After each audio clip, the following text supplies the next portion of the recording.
Bonjour et bienvenue dans ce nouvel épisode des Voix de l'OIT, un podcast de l'OIT où nous abordons les problèmes et les problématiques du monde du travail et les profondes transformations qu'il est en train de vivre.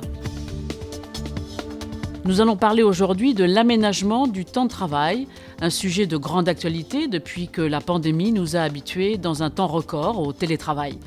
Selon un nouveau rapport de l'OIT, des heures de travail réduites ainsi que des aménagements plus flexibles en matière de temps de travail, comme ceux auxquels on a eu recours pendant la crise du Covid-19, peuvent être favorables à la fois à l'économie, aux entreprises et aux travailleurs, et peuvent aussi jeter les bases d'un meilleur équilibre entre vie professionnelle et vie privée, ce que finalement nous cherchons tous.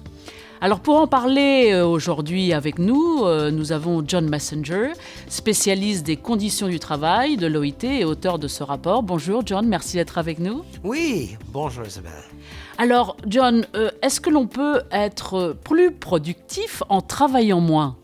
Oh oui, en fait, c'est la vérité. Beaucoup de personnes ne pensent pas la vérité. Mais en fait, nous avons beaucoup de preuves qui, en fait, le pays et aussi les personnes qui travaillent le plus sont les moins productives.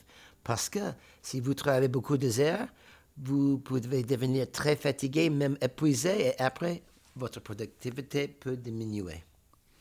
Donc, à la fin, c'est beaucoup mieux de pouvoir s'adapter, d'adapter les horaires, d'être plus flexible. Et on a vu que ça marchait pendant la pandémie. Les entreprises ont continué à fonctionner, l'économie a continué à fonctionner, l'adaptation a été très rapide, mais les gens ont d'un seul coup appris à travailler autrement.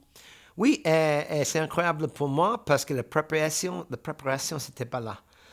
En fait, c'est mieux, beaucoup mieux. Oui, ça a été une improvisation. C'était une improvisation. Alors, c'était les conditions pires. Mais même avec les conditions pires, après 2, 3, 4 mois, la productivité était là. Et le résultat était là. Et les conditions pires, mais la productivité qui n'est pas réduite, qui en fait a augmenté.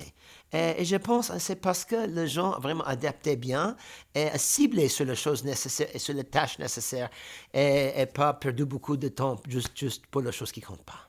Alors, ce qu'a fait la pandémie, c'est nous a fait parler de choses dont on parlait déjà un petit peu, mais il y avait beaucoup de résistance, ne serait-ce que peut-être de la part des entreprises ou des propres travailleurs, justement à adapter ces horaires dont on en parlait depuis longtemps. Puis d'un seul coup, avec la pandémie, ça s'est accéléré et maintenant, on en parle franchement et donc on voit que c'est possible.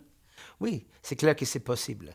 La pandémie a donné la preuve que c'est possible. En fait, c'était un grand expériment, c'est un expériment mondial avec le télétravail maximum, peut-être plus que maximum. Toutes les personnes qui peuvent faire le télétravail ont fait le télétravail pendant la pandémie. Et nous avons vu les résultats. Et les employeurs, sûrs, et beaucoup de managers ont pensé, peur de perdre le contrôle. Parce qu'ils pensaient s'ils perdent le contrôle... Ouais, parce qu'ils ne voient plus leurs employés et d'un seul coup, mais qu'est-ce qu'ils font? Si vous ne pouvez pas voir l'employé, comment vous pouvez être sûr qu'il vraiment est en train de travailler? Mais c'est le résultat qui compte. Alors, vous avez besoin d'utiliser un système avec une base de résultats et pas juste gérer leur disponibilité et pas juste gérer s'ils sont là ou pas là dans la chaise. Hein? Voilà. Parce que vous pouvez rester dans la chaise et faire rien du tout. Toute la journée. Ouais, toute la journée. Il y a beaucoup de gens qui font ça d'ailleurs. Tout à fait, exact.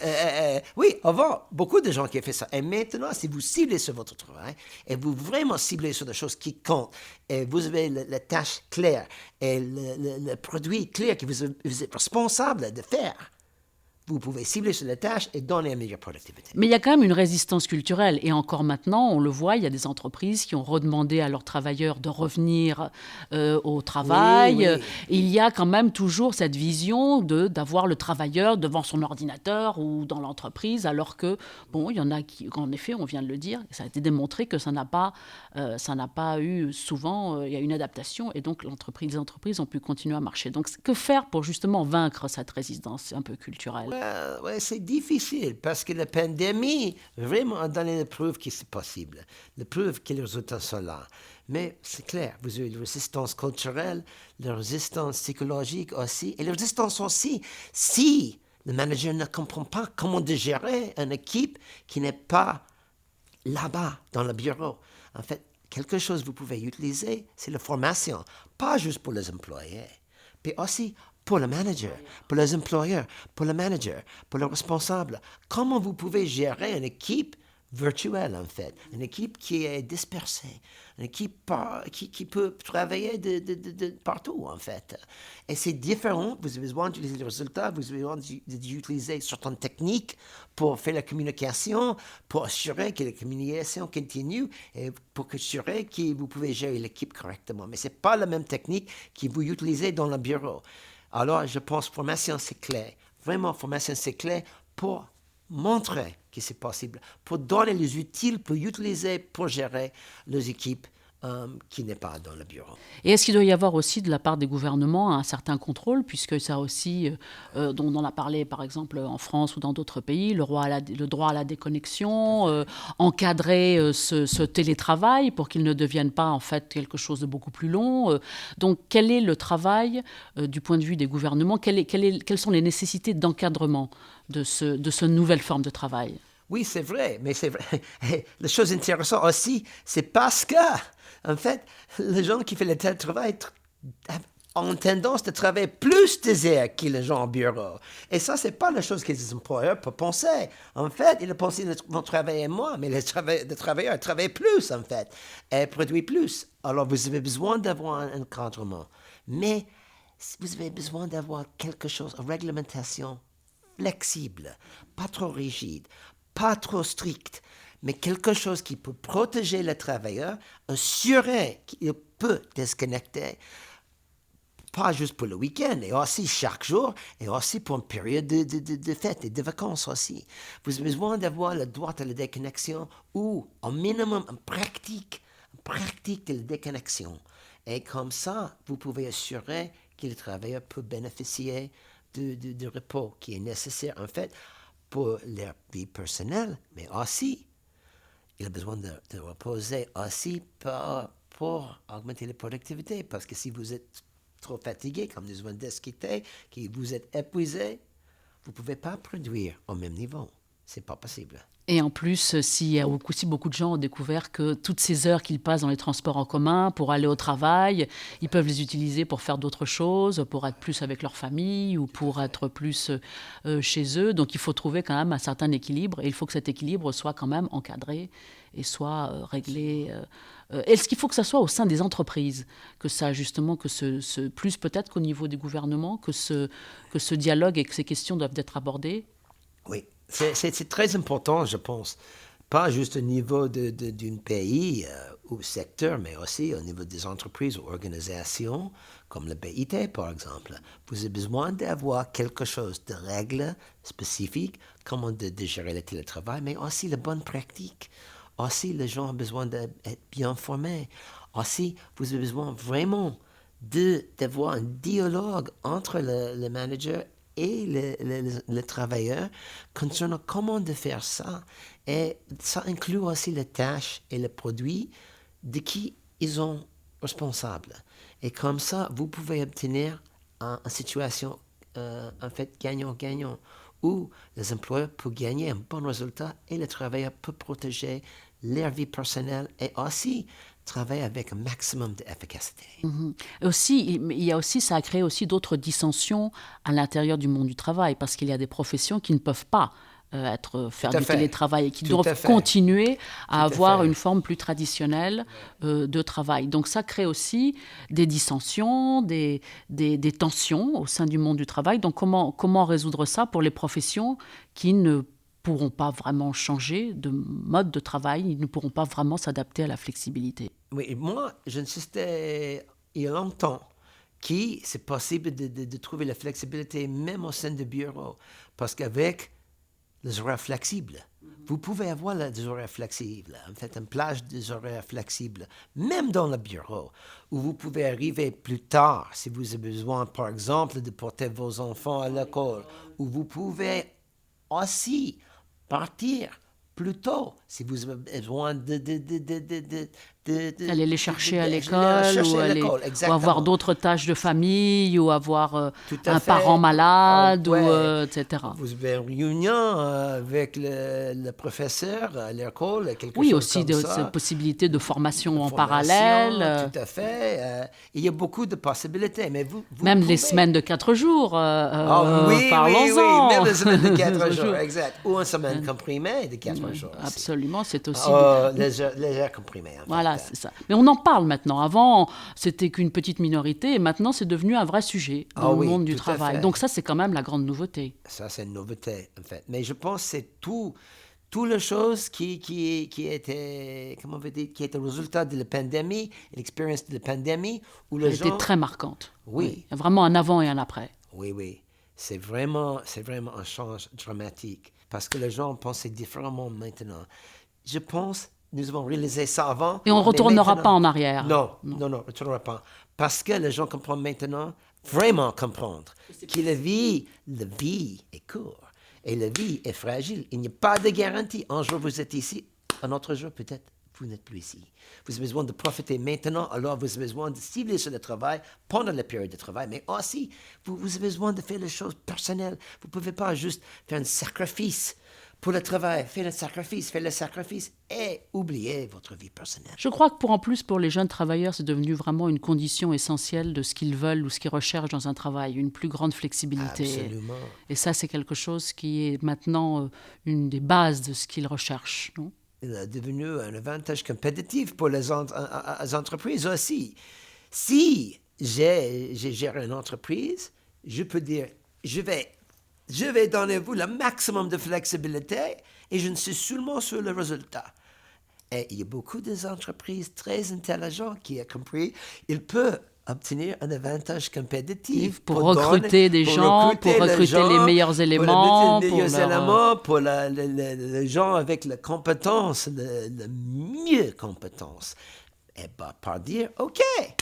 Mais c'est vraiment maximum pour le résultat. Absolument, mais c'est vraiment un changement parce que par exemple dans les high-tech, par exemple à Palo Alto, etc., l'idée en fait c'était de les avoir le plus longtemps possible dans le bureau. On leur donnait toutes sortes d'avantages, les free lunch, toutes sortes de... On vous transporte au bureau en bus, des jouets, etc.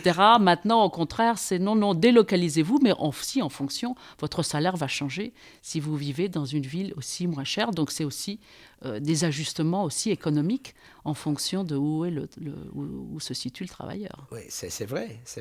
Mais ça dépend si vous travaillez toujours à distance, ou vous travaillez hybride. Parce que c'est pas vraiment facile de venir à longue distance tout le temps. Même 2 jours par semaine, si vous avez besoin de venir 3 heures, 4 heures, 5 heures, ça c'est difficile. D'ailleurs, la formule hybride semble être la préférée, non? Un petit peu de bureau, un petit peu de chez soi, pas trop tout le temps chez soi, parce que bon, à la fin, on s'ennuie. Un petit peu au bureau, suffisamment pour voir ses collègues, mais pas assez pour en avoir assez des collègues.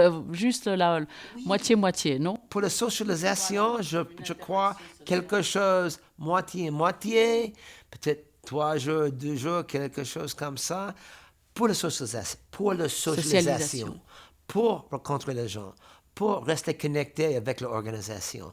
Mais en même temps, vous avez besoin aussi d'avoir le temps spécifiquement chez vous ou à la distance où vous pouvez vraiment cibler sur la tâche. Vous avez besoin de 2, je crois. En fait, ça, c'est la raison qui, moi, je peux supporter le travail hybride. Avant, il s'appelait hybride. Nous avons dit en 2017, avec notre rapport, travailler n'importe quand, n'importe où, en fait. Working anytime, anywhere, qui vous avez besoin vraiment d'avoir quelque chose comme moitié-moitié pour le meilleur résultat. Le point douce, le sweet spot, c'est moitié-moitié comme le fondue. Vous êtes un précurseur, mais à ce moment-là, on ne vous a pas trop écouté en 2017, donc vous étiez un pionnier. Oui. Nous étions, comme vous dites, nous étions un peu en avance, je crois. En avance, voilà. Là, maintenant, vous êtes juste à temps. Alors, ce que raconte aussi votre rapport, c'est qu'il y a quand même des grandes inégalités dans le monde du travail. Donc, il y a des gens qui travaillent plus, des gens qui travaillent moins. Plus d'un tiers travaillent régulièrement plus de 48 heures par semaine, un cinquième moins de 35 heures par semaine. C'est par exemple le cas de beaucoup de métiers en France. Donc ce sont des inégalités qui vont continuer, ces inégalités de quantité de travail dans le monde. Oui, ça c'est un grand problème, je crois. Pourquoi? Parce que si vous avez un tiers du monde qui travaille plus que 48 heures, il y a beaucoup plus de problèmes avec la balance entre la vie personnelle et la vie professionnelle. Et même si vous pouvez faire le télétravail, mais si vous ne pouvez pas faire le télétravail, c'est même pire. C'est vraiment difficile pour la balance, vraiment difficile. Et aussi, si vous travaillez les heures très très petites, peut-être vous ne pouvez pas gagner l'argent suffisant pour supporter votre famille. Alors ça, c'est notre défi. Et vraiment, nous avons besoin d'avoir la politique pour réduire les heures très longues et pour aider les gens qui travaillent les heures très, très, très petites. En fait, avoir plus de stabilité avec leurs heures et plus de stabilité avec les horaires de travail. Parce que beaucoup de fois, les heures très courtes sont liées avec le travail sur appel. Et le travail sur appel, c'est le pire pour la vie personnelle parce que c'est totalement imprévisible. Voilà. Vous ne pouvez pas comprendre si vous travaillez. Vous pouvez imaginer, ce matin, vous pouvez réveiller, vous n'êtes pas sûr si vous travaillez ou vous ne travaillez pas. Et c'est vrai, un appel, et vous avez besoin de venir au bureau en 2 heures ou dans le magasin en 2 heures. Vous ne pouvez pas gérer votre vie personnelle. L'encadrement est d'autant plus nécessaire pour être sûr que ces nouvelles modalités de travail sont des modalités de travail encadrées qui ont les mêmes garanties, les mêmes protections, le même droit à la retraite, que ça ne devienne pas un travail caché ou qui n'ait pas les mêmes garanties que le travail que l'on voit. C'est quand même ça qui est très important. Et aussi, vous avez le pays où il n'y a pas de protection comme ça. Même maintenant, il n'était pas en protection, même avant la pandémie, même pour la personne dans le bureau ou le magasin. Et vraiment, vous avez besoin de ce type de protection pour tous les travailleurs qui travaillent, par exemple, le travail sur appel. Vous avez besoin d'avoir un peu plus de notifications, par exemple. Un minimum, par exemple, peut-être 48 heures ou 72 heures, quelque chose comme ça. Vous avez besoin d'avoir un peu de notifications en avance pour arranger votre vie personnelle et assurer que ce n'est pas complètement détruit par votre travail. Je crois que beaucoup de nos auditeurs sont complètement d'accord avec vous. J'imagine. Eh bien, merci John Messenger d'avoir parlé avec nous. Nous avons parlé donc avec John Messenger, qui est spécialiste des conditions de travail de l'OIT. Nous continuerons à parler des changements qui bouleversent le monde du travail dans les prochaines semaines. Pour l'instant, c'est au revoir et à bientôt pour un prochain épisode des Voix de l'OIT.